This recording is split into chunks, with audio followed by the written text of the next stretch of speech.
Whimsy is dead. We killed it. In the era of rage bait, anger, war, pain, and suffering, it's very easy to lose sight of good things, of positive things, of smiles, laughter, happiness, joy, love. It feels like now, more than ever, we need heroes. Heroes to come save our world, to do the right thing simply because they can and should. The ease in which we can lose ourselves to the darkness of the world is indescribable. And even those of you with a glass half full attitude can find yourselves slipping into the pit, let alone those of you with glass half empty, where the darkness can stare back with a fervor. Whether accidentally or on purpose, I found myself similarly on this path of ruin, searching for whimsy, to grab hold of an anchor that could give me respite, simplicity, or a fleeting moment of joy. And you know what?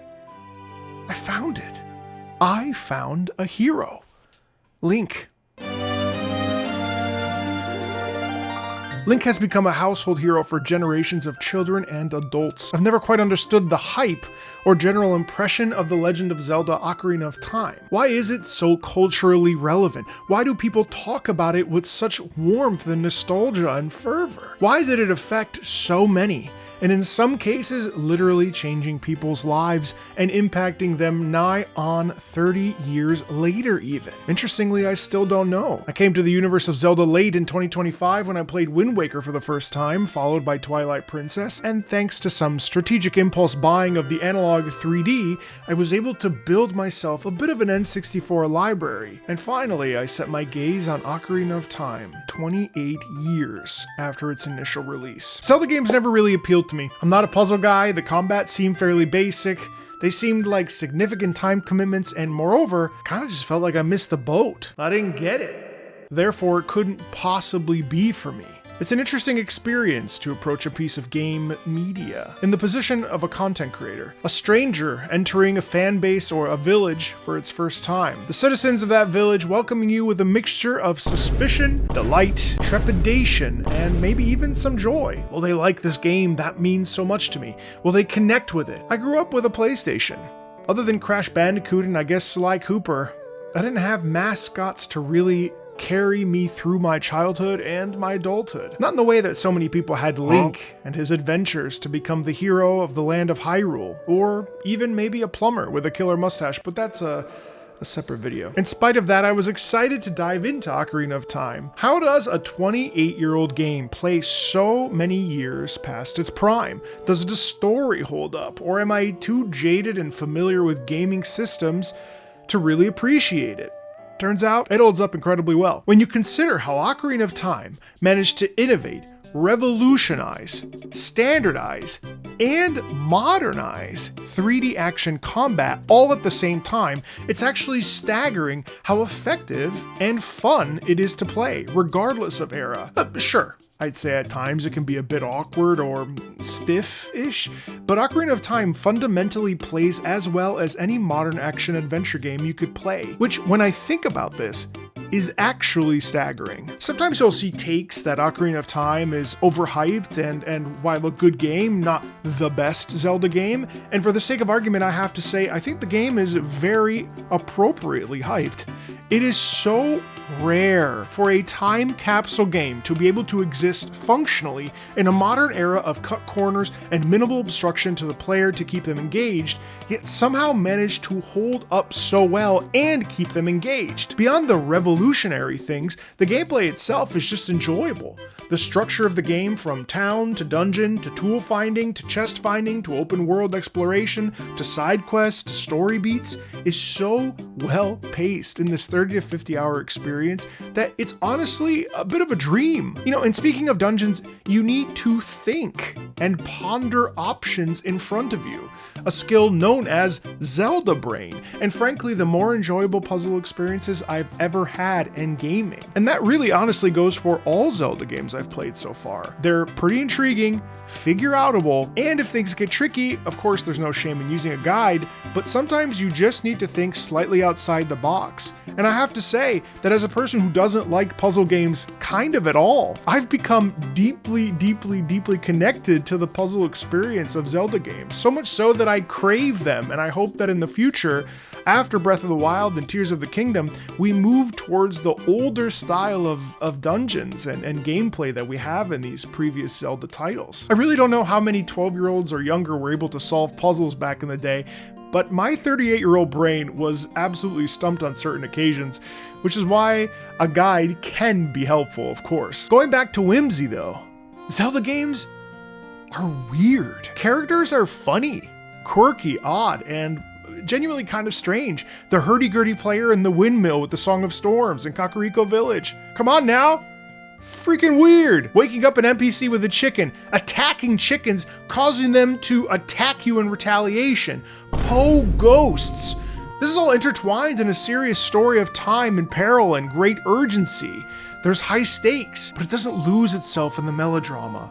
It surrounds itself with humor to cut the edge of that tension with a knife. It's strange, you know?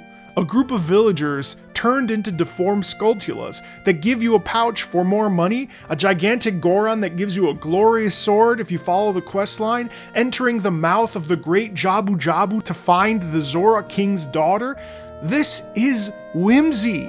This is quirky, but it's also serious, and I love that dichotomy. Yes, of course, the world needs us and Link to save it. We must stop the forces of darkness and evil of Ganon from infiltrating the world, but that doesn't mean things can't be a bit odd and fun around that. And I think Zelda captures this chortling, silly dichotomy unbelievably well. It makes the games that much more memorable because of it. This is all to not even touch on the music. Frankly, an almost impossible task, with how many phenomenal melodies exist not only within the Zelda lexicon, but also Ocarina of Time in general, whether it's the childlike playfulness of the bassoon, flute, clarinet, and xylophone in Kokiri Forest, with that beautiful melodic harpsichord, the cha-cha itself bringing us this world of whimsy and dance, the haunting music of the dungeons, between the organic pan flute of the Deku Tree, which sounds mystical and otherworldly, or the chanting of the original version of the Fire Temple. These dungeons are interesting musically because they're more nebulous than the other parts of the game. They're almost nondescript. Yeah, they set up a mood and an ambient texture, but they really kind of float around within that specific confine without giving us emotional support like a melody would. This music strategically gives way to a feeling of claustrophobia or a feeling of being off kilter. I think it's genius work. Melody in the world and in towns and when interacting with NPCs, and then this ambient fog in dungeons before bosses. Super effective. In fact, the boss themes are actually pretty scary. They're loud and full of trumpets and fast rhythms and intensity. It makes you feel like this is a do or die scenario. And frankly, I haven't even touched on the wonderfully complex Hyrule field with its dynamic stems that shift and alter depending on what the player's doing. If you're sitting still, the music will be still. If you're in battle, the music will put you in a battle, or running, or whatever.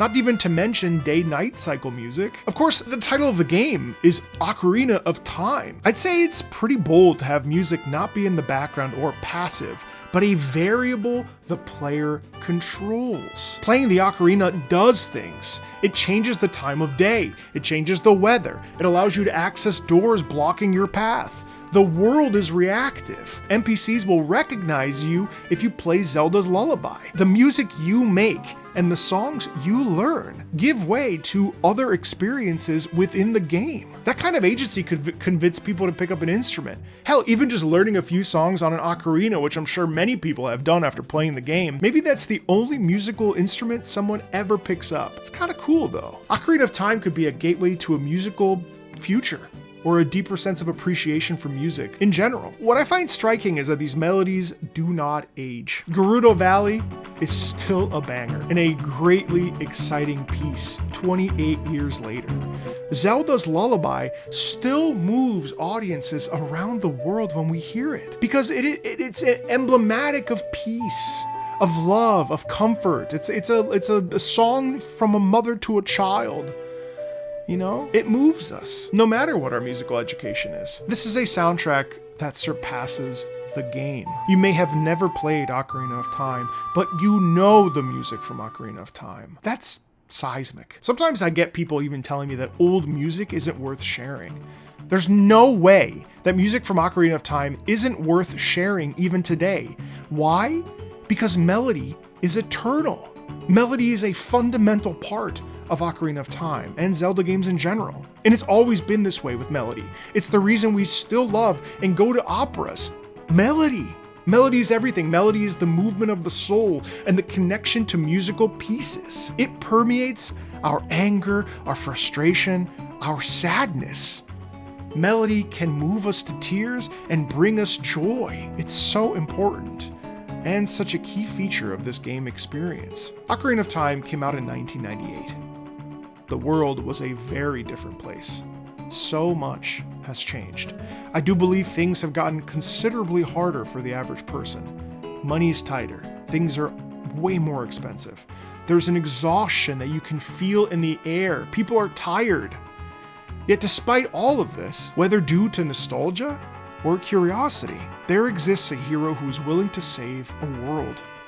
Save a world with us, a world full of whimsy and weirdness and people who need help, a world on the brink, saved by a young boy who's willing to sacrifice everything. A hero for whimsy, a hero for innocence, and a hero to each and every one of us. If you've never found time for a Zelda game in your life, it just might be the time to do so. We may have killed whimsy, the world may have stolen it from us, but I do believe with the help of Link and Zelda, we can get it back. And that's the power of Ocarina of Time, and that's the power of video games.